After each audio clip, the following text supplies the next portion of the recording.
Nitu do kata rol lagi ene horai kana Manatan Sanjoy Tudu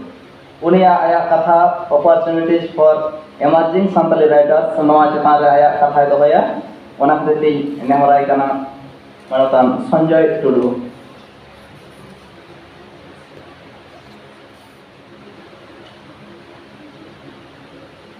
Johar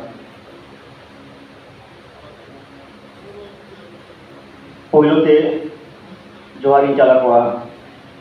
Bunga buru ko ona saate koy pahata re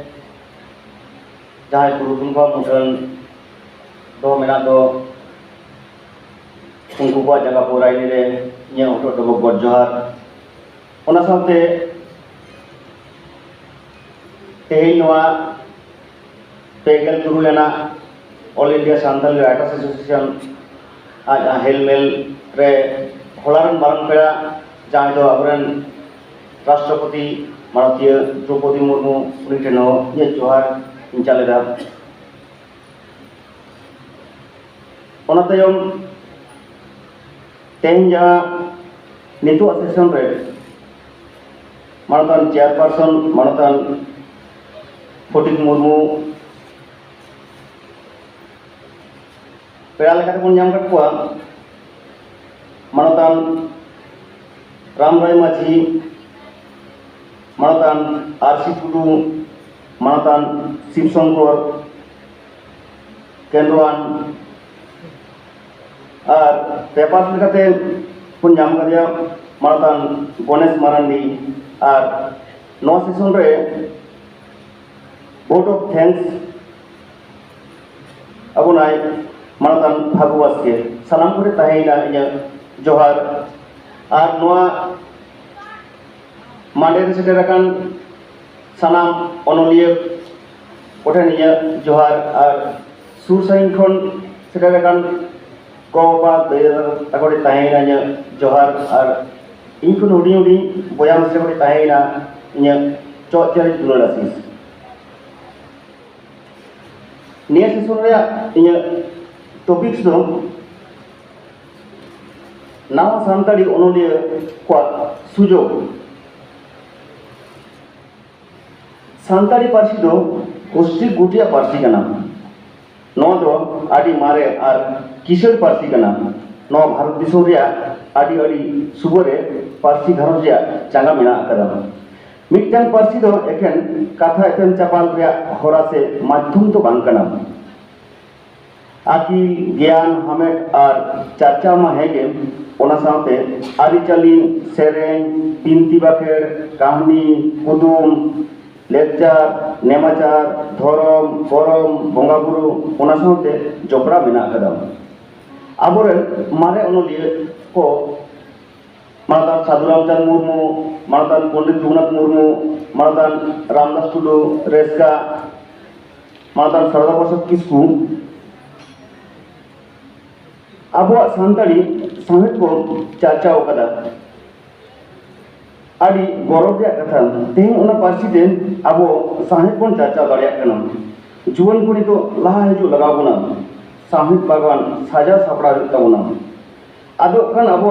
लय लाक्चार धरम करम आरिचाली मिते तुमकी कते तल दहय माबोन नोकना जुवन को जुवन ओनोलिया को आदि लेकान सुजोग से सुविधा मेना कदा जहाँ दो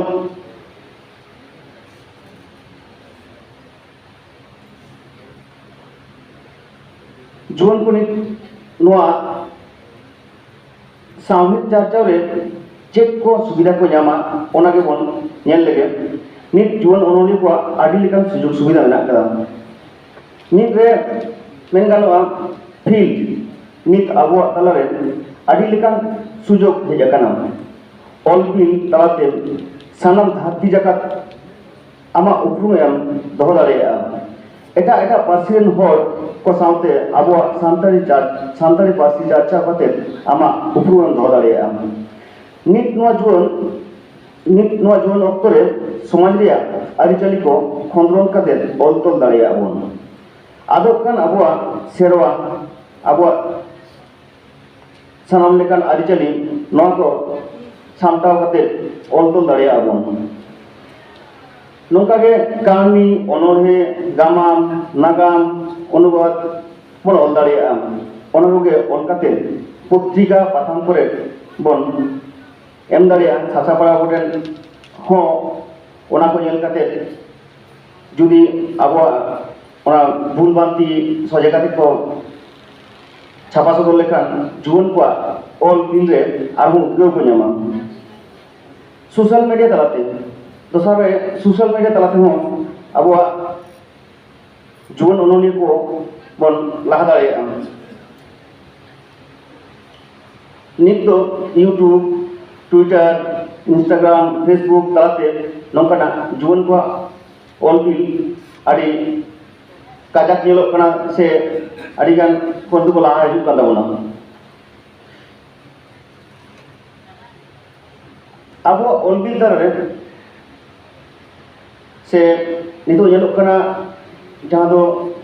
दिल्ली साहित्य एकाडेमी पाहटा खन अब शिल्प जुवन को लगाते शिल्प को चा एम चलेदा जहाँ जुवन जुवन को लगा शिल्प और उना साथे मिटेन स्कीम नवा स्कीम को बनाव कदा दिल्ली एकाडेमी खन जहाँ दो का नवोदय स्कीम जुवन को लगाते नवोदय स्कीम जहाँ तो ऑल बिली रे मेनखान छापा पुथि छापा सदर रे बाय दाड़ेयाग कना उनी लगाते ओना नवोदय स्कीम मिटेन चालू कदा को ओना नवोदय स्कीम रे उनी आया पुथि छापा सदर दाड़ेया और मेनखान जहाँ दो all India multi language young poet meet नोआ रे हो अब जुवन अनोलिया को नोआ को सेलेक्ट दाड़ेया एनखान उनको हापेन दिन रे आकवा उद्गव से गड़ो को ᱧᱟᱢᱟ ओना बात करते हुए सरकारी गड़ो सपोहद दो अब नित उनका दो बांग ᱧᱮᱞ ᱟᱠᱟᱱᱟ जे सरकारी भागते अब जुवन को से अब अनोलिया को गड़ो दाड़ेया नोंका दो बांग ᱧᱮᱞ ᱟᱠᱟᱱᱟ मेनखान खाली लई तारा गानोआ पश्चिम बांगला रे जहाँ हुई सारदा प्रसाद स्मृति पुरस्कार नोआ दो एथोब कना नोआ दो एथोब रेना 2004 साल रे 13 अक्टूबर ओना दो पहिलो तो एथोब रेना जुवन को बाखाते जहाँ दो 50 सेरमा उमेर खन कम उमेरान को ओना शिल्प को ᱧᱟᱢ दाड़ेया मेनखान नितो दो ओना दो जतो हर सानाम रे को ᱧᱟᱢ दाड़ेया नोंकाना आदि गान सुजुग सुविधा मेना आबो जुवन को लगा सानताली पार्सी साहेब चाचा लगते आदि गान सुजुग सुविधा मेना कदा इन अदो बिसी दो बई मेना मुचाद रे आबो बन बाड़ाया जुग बदल साव सावते मानवी बन बदल दाड़ा कना ओनाते आबो आदब कान जहाँ आरिचाली नोआ को हर सामटा लगते जुवन को हिजु एका लग कना आदिगान अब आरिचाली अब ᱧᱮᱞ ᱠᱟᱫᱟ ᱵᱚᱱ मानवी जानाम खन गुजु हारि अब आरिचाली तला तेगे पारमोआ आरिचाली तला तेगे हुयुआ और नोआ हो ᱧᱮᱞ कना जे अब सेरेन दुरल जानाम खन गुजु हारि जतो अक्तो ना ए सेरेन मेना कदा नोना को दिन दिन ते आट चाबाक कना नितो ᱧᱮᱞᱚᱜᱼᱟ ᱱᱚᱣᱟ ᱠᱟᱹᱴᱤᱡ ᱡᱩᱫᱤ ᱢᱮᱱ ᱞᱮᱠᱷᱟन ᱜᱟᱱᱚᱜᱼᱟ ᱡᱮ ᱱᱤᱛᱚᱜ ᱧᱮᱞᱚᱜ ᱠᱟᱱᱟ ᱱᱚᱣᱟ ᱠᱚ ᱟᱫᱚᱜ ᱠᱟᱱᱟ ᱡᱟᱦᱟᱸ ᱫᱚ ᱧᱮᱞ ᱧᱮᱞᱛᱮ ᱦᱟᱯᱮᱱ ᱫᱤᱱ ᱨᱮ ᱡᱟᱦᱟᱸᱭ ᱠᱚ ᱦᱤᱡᱩᱜ ᱟᱠᱚ ᱩᱱᱠᱩ ᱠᱚ ᱱᱚᱣᱟ ᱠᱚ ᱮᱠᱫᱚᱢ ᱠᱚ ᱟᱫ ᱩᱛᱟᱹᱨᱟ ᱚᱱᱟᱛᱮ ᱢᱮᱱ ᱫᱚ ᱡᱩᱣᱟᱹᱱ ᱠᱚ ᱞᱟᱦᱟ ᱦᱮᱡ ᱠᱟᱛᱮ ᱟᱵᱚᱣᱟᱜ ᱟᱹᱨᱤᱪᱟᱹᱞᱤ ᱟᱜᱟᱢ ᱱᱟᱜᱟᱢ ᱡᱟᱦᱟᱸ ᱠᱚ ᱢᱮᱱᱟᱜ ᱛᱟᱵᱚᱱᱟ ᱚᱱᱟ ᱠᱚ ᱚᱞ ᱛᱚᱞ ᱠᱟᱛᱮ ᱟᱵᱚ ᱥᱟᱨ ᱥᱟᱫᱞᱮᱭᱟ ᱥᱮ ᱚᱱᱟ ᱫᱚ ᱰᱚᱠᱩᱢᱮᱱᱴᱟᱨᱤ ᱨᱮ ᱛᱟᱦᱮᱱᱟ ᱚᱱᱟᱛᱮ ᱢᱮᱱ ᱫᱚ ᱥᱟᱱᱟᱢ ᱡᱩᱣᱟᱹᱱ को मिट कते अब जहाँ साहेद बागवान बन तोल मिदा तोल दोहया और अब पार्सी साहेद बन चाचा दिया